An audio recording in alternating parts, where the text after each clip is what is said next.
Selamat pagi ya. Pagi, Bu.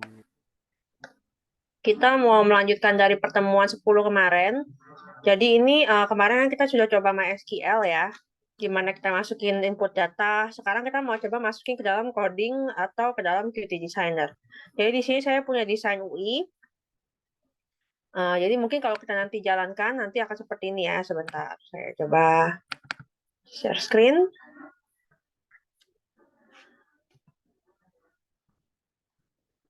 Jangan lupa examnya dinyalain ya, kontrol panelnya ya. Jadi dalam kondisi MySQL-nya sama services Apache-nya sudah berjalan. Jadi di sini kita punya tampilan yang seperti ini ya. Oke, jadi di sini misalkan kita mau masukin data, kita punya insert, update, sama delete. Jadi itu yang paling umum kalau dalam uh, database. Jadi contohnya di sini kita masukkan satu username baru, ABC, namanya Budi misalnya. Kemudian passwordnya ABC juga, nomor teleponnya 888 aja ya. Kalau kita insert, itu akan masuk ke dalam database kita. Sekarang kita cek ke dalam database kita.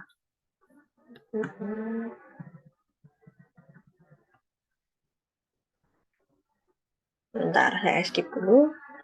Database kita adanya di phpMyAdmin ya, localhost phpMyAdmin. Nah, di sini kita udah masuk ya, ABC Budi, password ABC 888. Sekarang kita balik ke aplikasi, kita mau delete data ini. Sekarang saya refresh lagi di database kita, datanya juga sudah hilang ya.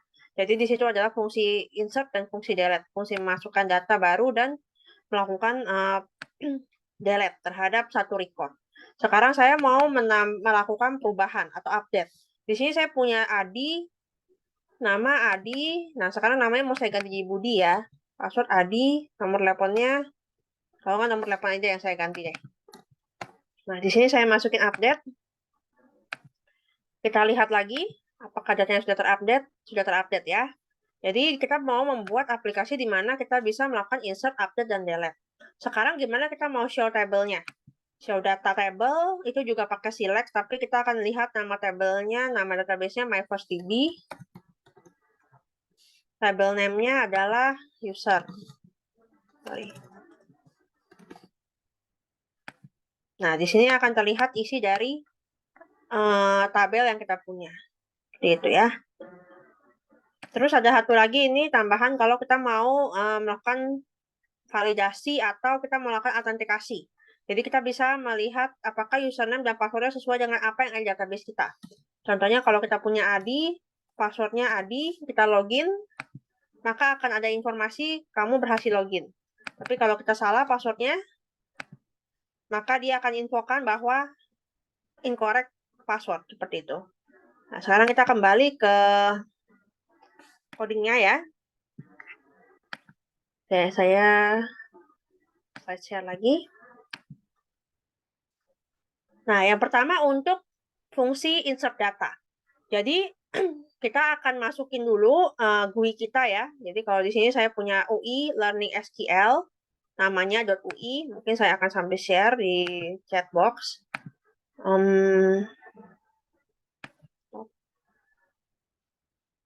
Bentar.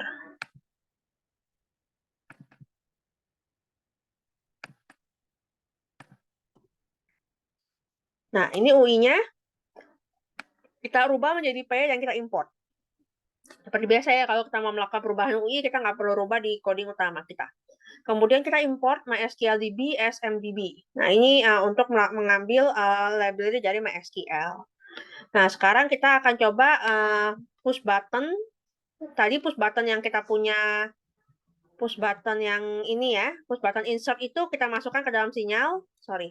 Dalam sinyal, kemudian kita akan bikin satu fungsi untuk mengecek koneksi. Jadi kita pakai try except. Kalau koneksi kita berhasil, maka connection database sukses. Kalau misalkan tidak berhasil, kita akan memberikan error. Jadi contohnya kalau misalkan tadi, misalkan services database-nya, service MySQL-nya kita belum jalankan gitu. Itu dia akan error. Jadi di sini fungsi cek koneksi apakah diperlukan? Kalau misalkan ini hilang pun aplikasi kita tetap jalan ya. Tapi ini hanya untuk mengecek koneksi ke database kita apakah berhasil atau tidak. Kemudian kita masuk ke fungsinya. Jadi di mana kalau misalkan nanti push button insert itu kita klik, dia akan masuk ke dalam fungsi insert data. Jadi dalam fungsi insert data, kita masukkan username, name, password, mobile phone yang ada di dalam line edit kita ke dalam variabel. Kemudian kita bikin koneksi kita, yaitu koneksi dari MySQL ke localhost root.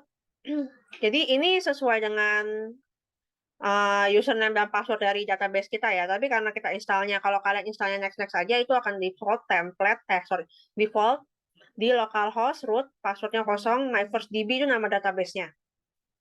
Kemudian kita bikin query-nya, insert into tabel user, apa isinya, value-nya apa, seperti itu. Jadi kalau insert into ini kemarin sama ya, seperti SQL query yang standar gitu. Kalau kita memasukkan data, itu pakai insert into. Insert itu nama tabelnya apa, kemudian value dari tabelnya, dan isinya apa. Lalu kita execute query kita,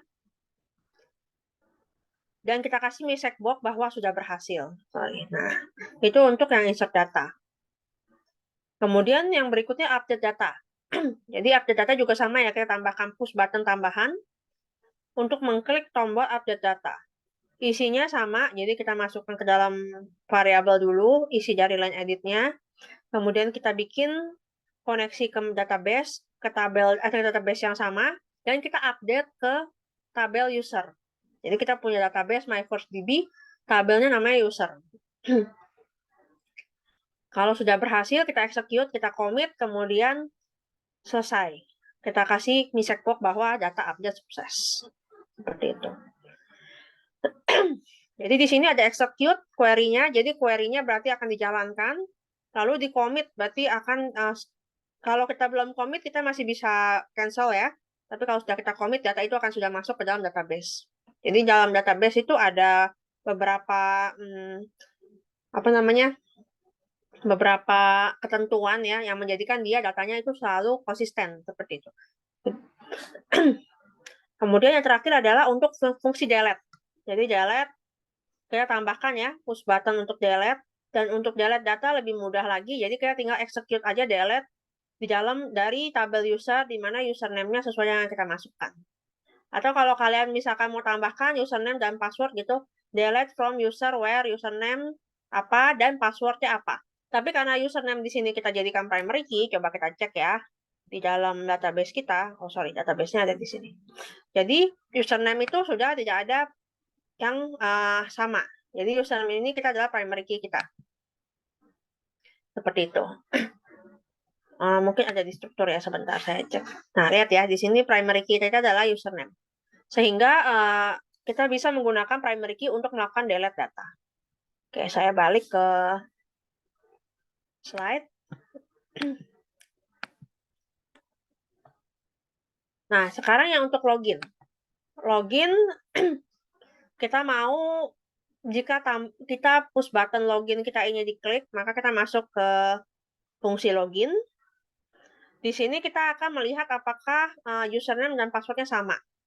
Jadi, kita pakai execute select username password dari tabel user, di mana username-nya adalah seperti yang kita insert di dalam line edit, dan passwordnya seperti yang kita insert dalam line edit 6. Seperti itu ya. Jadi kalau misalkan result-nya tidak ada, maka fail to login, incorrect email dan password. Karena kenapa?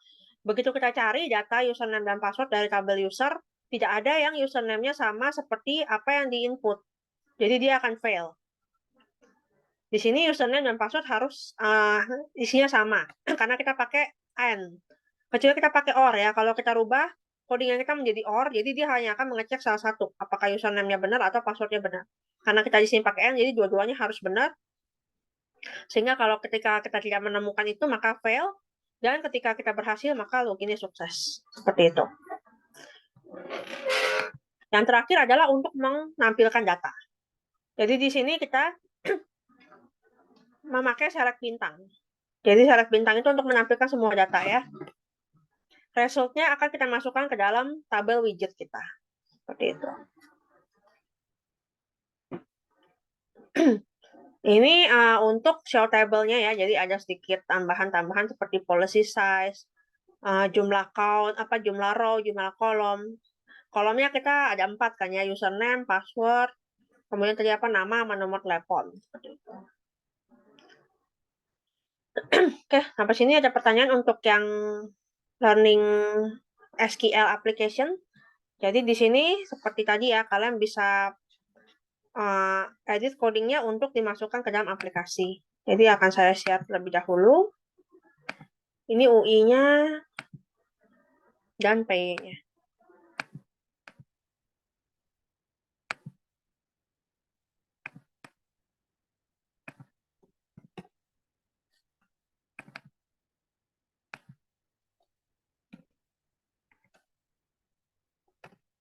Learning SQL. Oke.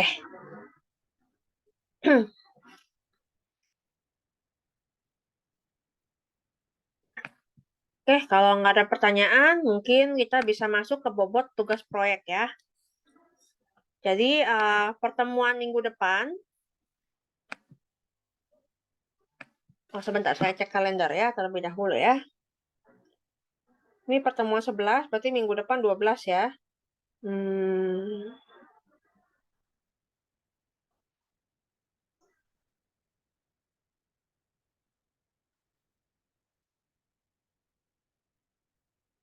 Kalender, oh iya.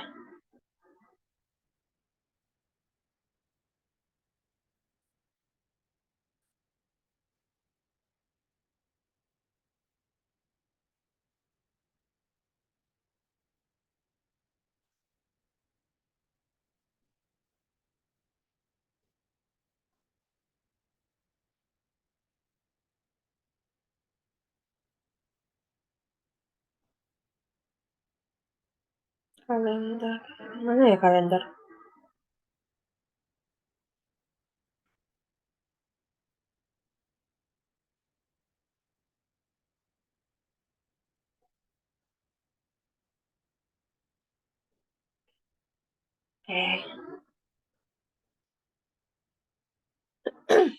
Ini pertemuan 11. Pertemuan minggu depan kita bisa gunakan untuk berdiskusi proyek ya. Kemudian ada pertemuan 13 dan 14. Jadi di sini kita punya 3 kelompok ya. Kelompok 1, 2, 3. Saya cek dulu ya yang bersangkutan. Kalian hadirkah untuk di hari ini? Oke, kelompok 1 itu Bapak Ana sama Rifki ya. Ada nggak? Bapak Ana masih kontak sama kelompoknya? Bapak Rifki? Enggak, Bu. Enggak ya? Kontak, Bu. Jadi saya mandiri tidak apa-apa. Mandiri tidak apa-apa, oke. Tidak apa-apa. Kelompok 2, Salsabila sama Wildan, masih ada ya. Kelompok 3 itu adalah Kawa sama Hendra Cipta. Kawa, Hendra Ciptanya nggak ada ya? Udah keluar, Bu, Pak Oh, udah Hendranya. keluar. Oh, oke. Ya Berarti udah skip nilai ke semester 3. Oke. Berarti ini yang ada Bapak Haikal ya. Ini gimana? Apakah mau jadi kelompok 3 berdua sama Bapak Kawa atau? Boleh, Bu. Digabung Ya sama udah. Kawa saya. Berarti Bapak Haikal sama Bapak Kawa jadi kelompok 3 ya. Oke, sekarang berarti kita mau bagi presentasinya nih. Kita ada pertemuan 13, 14, 15. Jadi kelompok 1 di pertemuan ke-13, kelompok 2 di pertemuan ke-14, kelompok 3 di pertemuan ke-15.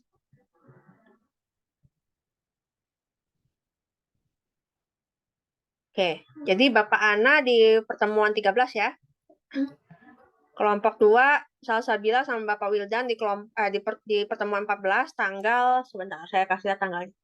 Nah, pertemuan 13 itu tanggal 3 Januari. Tapi Bapak Ana sendirian saya ganti aja pertemuan 15 aja ya Bapak Ana. Pertemuan 13 berarti kelompok 2 terlebih dahulu ya. Kelompok 2 di tanggal 3 Januari. Jadi Salsabila sama Wildan tolong disiapkan ya. Terus tanggal 10 Januari itu adalah kelompok 3. Jadi Kawa sama Haikal tolong disiapkan.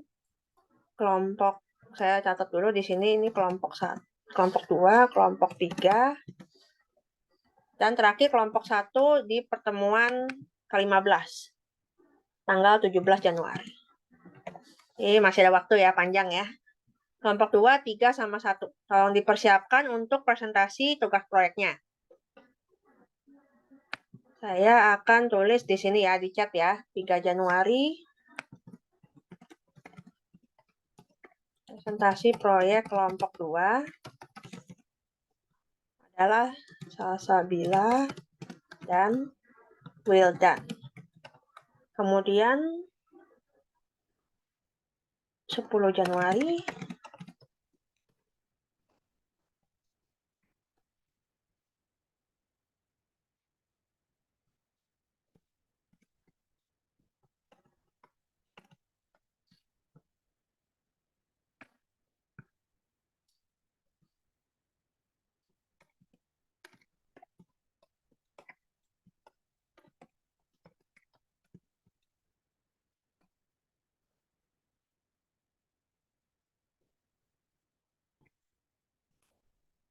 Oke, jadi begitu ya detailnya. Sekarang bobotnya. Oke, terlihat ya bobot proyek ya. Jadi di sini yang pertama di dalam aplikasi harus ada fungsi looping. Jadi harus ada for atau while. Pengulangan ya. Di sini kalau pakai for dapat 10 poin, pakai while dapat 10 poin. Jadi salah satu aja cukup. Kemudian fungsi if else ini mudah ya harusnya ya. Kalian bisa masukin apa aja yang ada fungsi if dan else-nya. Jadi nggak if doang tapi ada else-nya. Nggak perlu ada else if, nggak apa-apa, tapi ada if dan else. Itu 10 poin. Terus ada kelas. Jadi kemarin juga udah coba bikin kelas ya. Jadi di sini saya kasih clue. Dipakai nggak dipakai, yang penting ada dalam coding. Dan tidak mengganggu code-nya. Jadi tidak merusak codingnya ya, tidak membuat error, tapi yang penting ada di salah satu baris. Dan kalian bisa jelaskan. Kelas ini apa, terus kemudian kalau mau bikin child class itu bagaimana, seperti itu. Itu bobotnya 15 poin. Kemudian yang keempat adalah layout. Layout itu yang untuk merapikan ya. Jadi kalau kalian bikin layout antara vertikal, horizontal, bisa salah satu aja ada layout, kalian dapat 15 poin. Kemudian yang kelima adalah sinyal dan slot. Jadi di sini kalau kalian bikin coding, ada sinyalnya.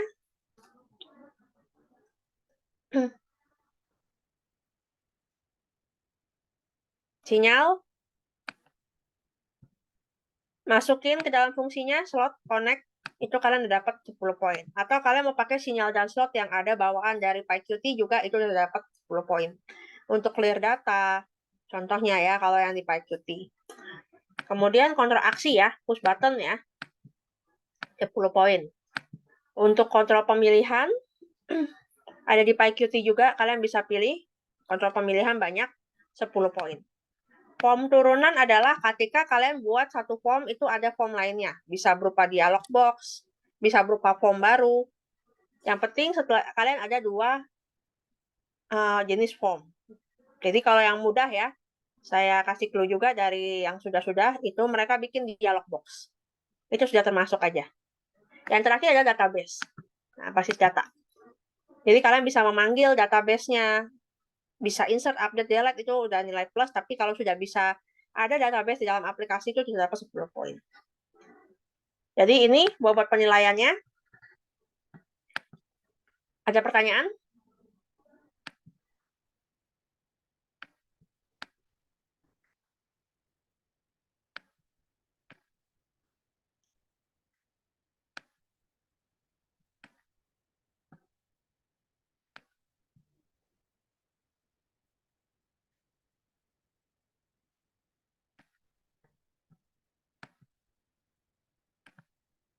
Bisa nggak saya masukin ke chat?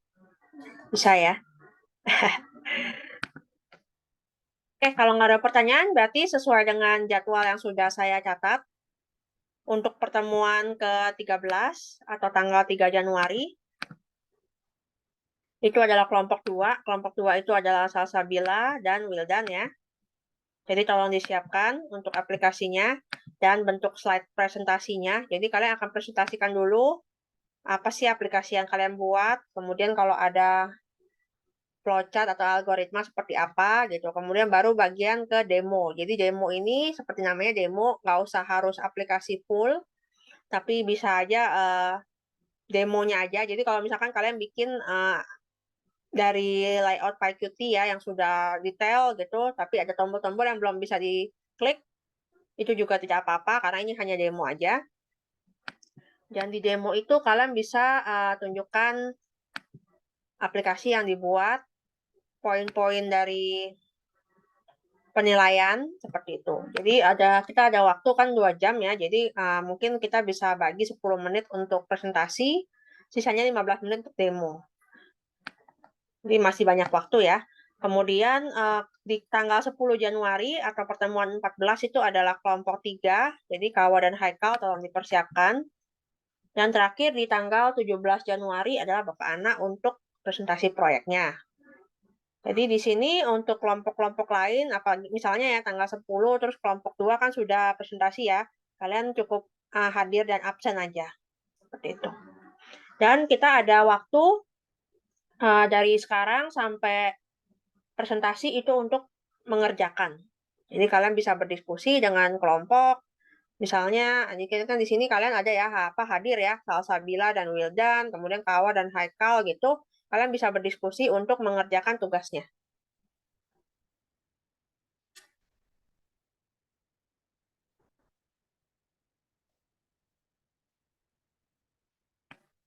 Kalau nggak ada pertanyaan, berarti saya kembalikan ke kalian untuk berdiskusi ya. Atau kalian mau berdiskusi offline juga nggak apa-apa.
Saya sudah lakukan absensi ya. Jadi kalau kalian ingin berdiskusi online, tidak apa-apa, silakan leave.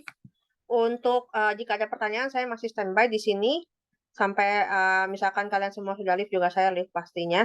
Jadi untuk pertemuan berikutnya, nanti akan ada tugas saja.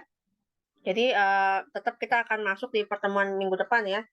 Untuk tugas, untuk materi semuanya sudah saya sampaikan. Jadi belum ada tambahan lagi untuk saat ini. Dan kalau kalian ada pertanyaan, mau diskusi, silahkan reach out. Silahkan chat atau email juga bisa di luar jam pelajaran. Jadi sepertinya cukup sih. Terima kasih semuanya. Selamat siang.